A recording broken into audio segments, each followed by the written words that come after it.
হামাসের হাতে আটক ৬ ইসরায়েলি জিম্মিকে গাজায় মুক্তি দেওয়ার কথা রয়েছে আজ শনিবার ২২ ফেব্রুয়ারি। এর বিনিময়ে ইসরায়েলের কারাগারে আটক ৬০২ জন ফিলিস্তিনিকে মুক্তি দেওয়া হবে। বন্দি বিনিময়ে প্রস্তুত নিচ্ছে ইসরায়েলের ও গাজা। কাতার ভিত্তিক সংবাদ মাধ্যম আল জাজিরা এই খবর জানিয়েছে। গত মাসে চুক্তি হওয়া অস্ত্রবিরতির প্রথম ধাপে ৩৩ জিম্মির মুক্তি পাওয়ার কথা।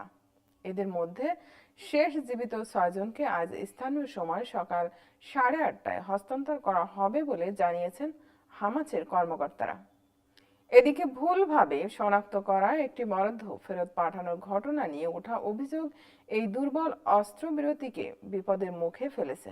৪ জিম্মি ২৭ বছর বয়সী এলিয়া কোহেন, ৪০ বছর বয়সী তালা সোয়াম, অমর শেম টভের বয়স ২২ বছর এবং ২৩ বছর বয়সী অমর ওয়েনকার্ট ২০২৩ সালের ৭ অক্টোবর ইসরায়েলে হামলার সময় হামাস যোদ্ধাদের হাতে বন্দী হন। অন্য দুজন ৩৬ বছর বয়সী হিশাম আল সায়েদ এবং ৩৯ বছর বয়সী অ্যাভেরা মেঙ্গি সুট প্রায় ১ দশক আগে অনির্দিষ্ট পরিস্থিতিতে আলাদাভাবে গাজায় প্রবেশ করার পর থেকে হামাসের হেফাজতে রয়েছেন।